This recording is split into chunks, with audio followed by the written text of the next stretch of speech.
تعالوا نشوف الكشري بتاعنا ما شاء الله عليه. هنبتدي نقلبه اهو، شايفين ما شاء الله عليه. دلوقتي نقلبه براحتنا اهو. والله ما اخد وقت ولا تعك مواعين ولا نسلق هنا ونعمل هنا، كله كده حله واحده حلوه خالص اهو. ما خدش مننا اي وقت ولا اي مجهود. انا عايزاكم تجربوا الطريقه دي، طريقه سهله وجميله اهي. لما بنعمل كذا حله والدنيا بتزيد جنبنا في المطبخ ويلا هنسلق مكرونه وهنسلق عدس بجبه وهنعمل رز اهو، احنا كده هنسيبه على نار هاديه لحد ما يستوي خالص. بسم الله الرحمن الرحيم. اللهم صل وسلم وبارك على سيدنا محمد. ازيكم عاملين ايه؟ يا رب تكونوا بخير. احنا النهارده هنعمل الكشري المصري، الكشري اللي في حله واحده سريع. انا عندي طماطم عاملاها في الخلاط ومجهزاها، وعندي بصل وعندي نشا وعندي عدس بجبه نقعاه كوبايه عدس، وعندي شعريه وعندي رز وعندي المكرونات بتاعه الكشري. اول ما هبدا بالبصل وهشوف هعمل فيه ايه. انا حاطه طاسه اهو على النار، هنزل عليها بالزيت. هكتر الزيت شويه عشان الزيت ده هو اللي هيعتمد على كل الكشري بتاعي اللي هعمل بيه كل الكشري. وعندي البصل مقطعاه جوانح اهو، شايفين اهو. وعندي ليه معلقتين من النشا، هرش عليه معلقتين النشا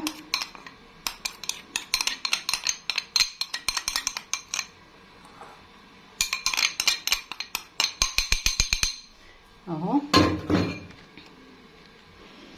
وهرش عليه شويه من الملح عشان يديلهم طعم، وهقلبهم كده ببعضهم، هقلبهم تقليبه كويسه. ومجرد ما الزيت يقدح هروح انزل عليه بالبصل، حبه كده من البصل عشان يقرمش معايا اهو. اسيبه، مش هعلي عليه النار خالص علشان ايه؟ يديني القرمشه الحلوه.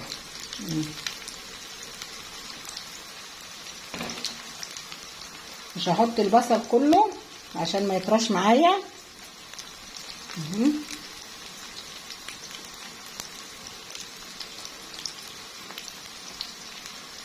وهسيبه كده على النار لحد ما ياخد اللون الحلو الذهبي اللي احنا عايزينه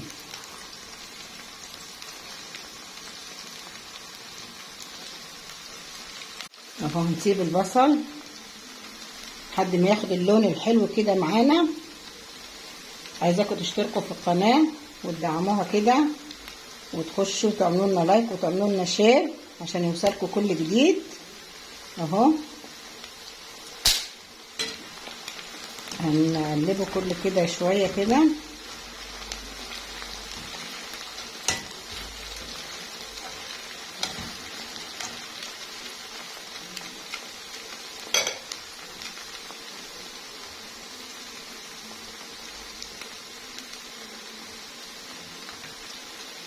على بال ما البصل بتاعنا يحمر هناخد حبه زيت، هنعمل الصلصه بتاعتنا عشان نكسب وقت، ما ناخدش كل الوقت ايه في تحمير البصل.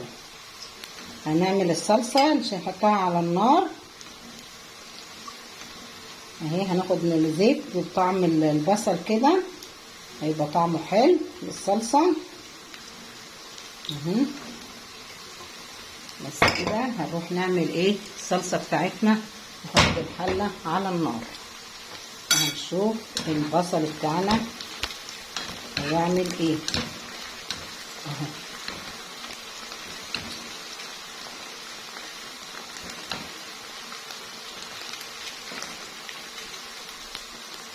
بس تعالوا نشوف هنعمل الصلصه بتاعتنا. في كم قدح نزلت عليه معلقه من الثوم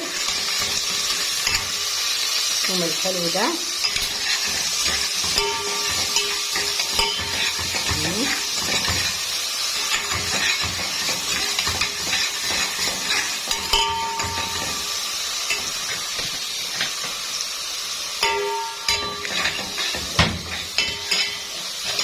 ونشيل التومه بتاعتنا لما تاخد اللون الذهبي الحلو.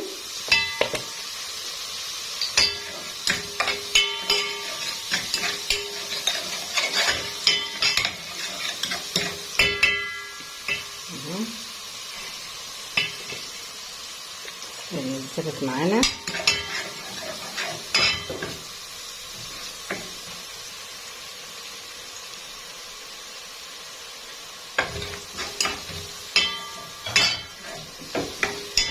اهو اخد اللون اللي الثومه تاخد اللون الذهبي الحلو اللي معانا اهو. نسيبها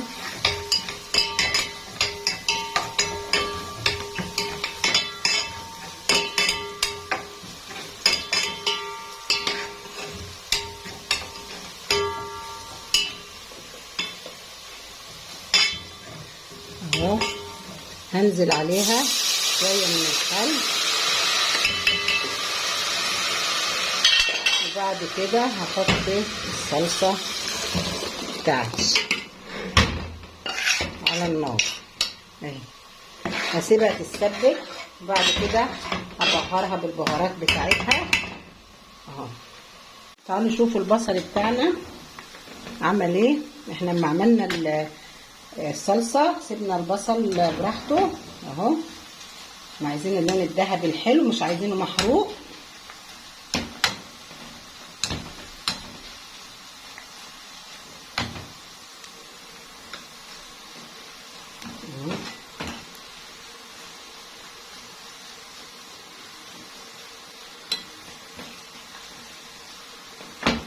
احنا عايزين اللون الذهبي ده الحلو.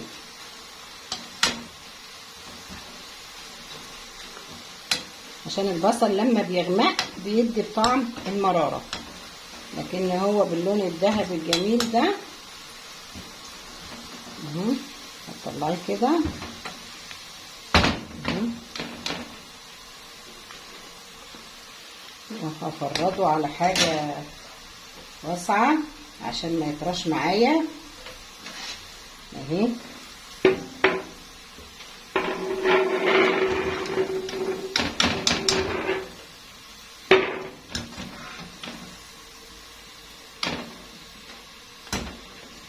ناخد كل الكمية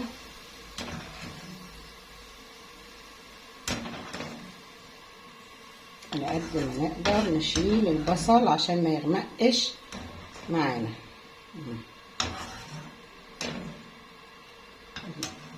نشيل كل الكمية عشان احط ايه الكمية التانية اهو. دلوقتي هحط البصل الباقي عندي.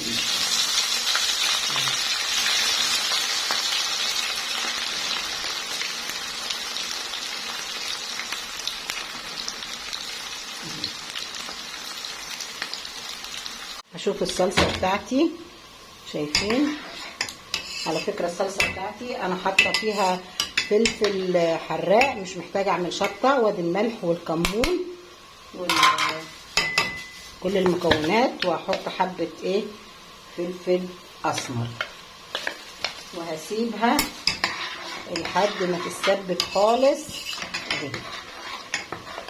شايفين لونها احمر وجميل علشان انا عامله فيها الفلفل الاحمر الشطه عشان ما اعملش شطه فيها اهي. انا اهو كميه البصل التانية اهي هطلعها اهي حلوه وجميله كده اهي. كفايه خالص عشان تفضل كده اللون الذهبي الحلو ده، وهطلع الكميه كلها. شايفين البصل بتاعنا لما طلع، شايفين مقرمش ازاي وحلو ازاي. انا فرطته عن بعضه علشان يطلع بالقرمشه دي. دلوقتي هبدأ اعمل الكشري بتاعي في الحله الواحده. دلوقتي من الزيت اللي انا عملت بيه البصل هعمل بيه الكشري بتاعي اهو.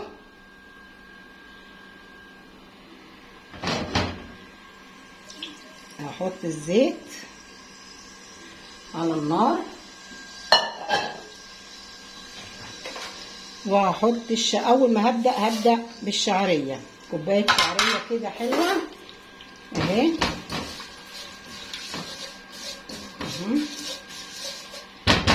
وبعد كده هروح اغسل الرز بتاعي اهو. هقلب في الشعرية كده لحد ما تحمر.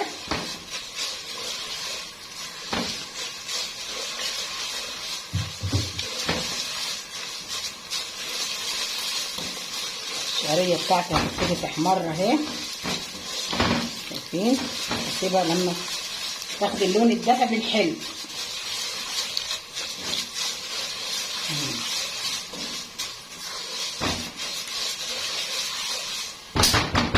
انزل عليها بالرز عشان يحمر، يعمل معاها شويه، يتشوح معاها شويه. كوبايتين رز بحوالي كوبايه شعريه.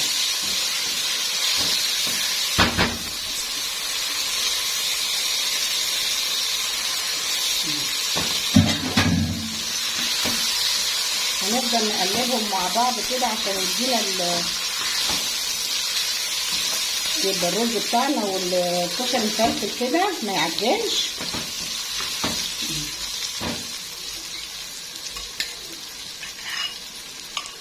وهاخد معاهم نص معلقه توم مهروس، بيدي طعم حلو قوي للكشري،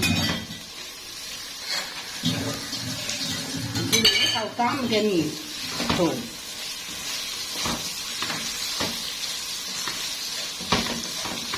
نقلبهم كده اهو. بعد كده هنزل عليهم بكوبايه العدس اللي نقعتها بحبه ميه سخنين ومصفياها لمده ساعه كده اهو.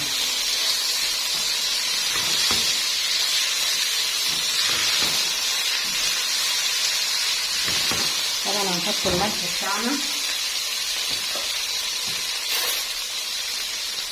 نحط ملحنا، نظبط الملح بس نظبط التكسير بتاعنا كده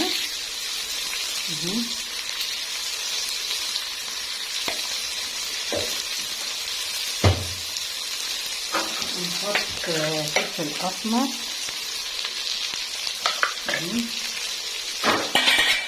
نقلب. وعندي المكرونه اللي هي المرمريه الصغيره دي هحط شويه، مش هحط كتير.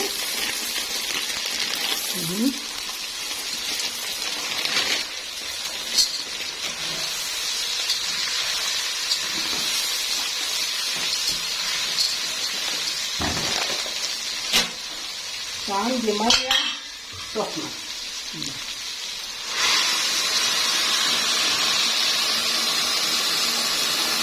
وعندي اخر حاجه المكرونه الاسباجيتي، اقطعها كده، مش هقلبها، هحط حوالي نص كيس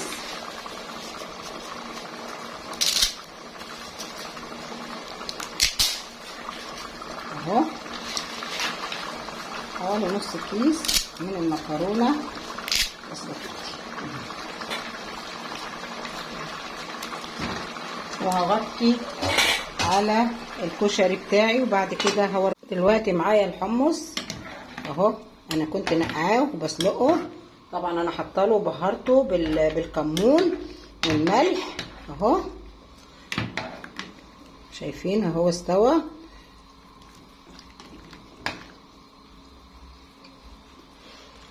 انا هاخد ميه الحمص دي واعمل بيها دقه الكشري. انا شلت الحمص اهو من الميه بتاعته. هحط عندي توم وقرن فلفل اهو، هحطه في الميه تغلي. دي الدقه الحلوه اللي احنا هنسيبها تغلي اهي مع شويه من الخل اهو،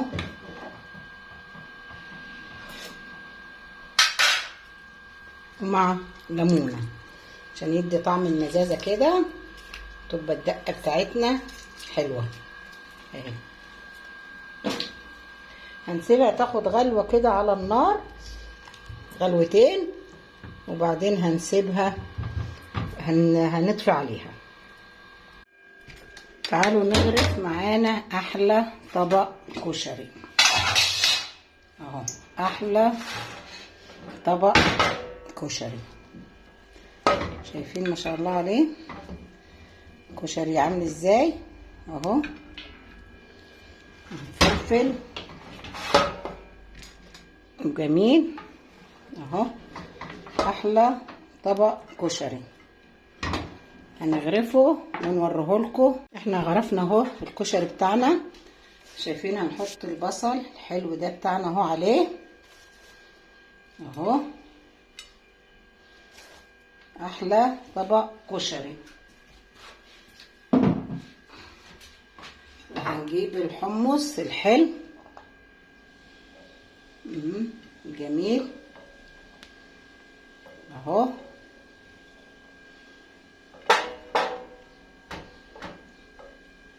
وهنحطه كده. عايزاكم تجربوا الطريقه، طريقه سهله، طريقه جميله. وعندي الصلصه بتاعتنا الحلوه الجميله دي اهي، شايفين اهي اهي، احلى طبق كشري هتاكلوه اهو. شايفين حلاوته طعمته؟ وعندنا الدقه الحلوه بتاعتنا اللي احنا عملناها اهي،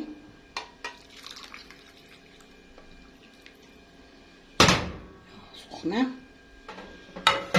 جنبه اهو. واذا عجبكم الفيديو اعملوا لنا لايك واعملوا لنا شير، وادخلوا على القناه واعملوا وشوفوا الطبق الحلو الجميل ده، احلى كشري الحله الواحده اهو، احلى كشري الحله الواحده اهو، جميل وطعم وحلو اهو ما شاء الله عليه، وما خدش مننا وقت خالص اهو. هتعمليه في ثواني، بصي مش هياخد منك اي وقت ولا اي مجهود ولا المواعين ولا اي حاجه، هي حله واحده هتعملي احلى كشري مصري اهو. والسلام عليكم ورحمه الله وبركاته.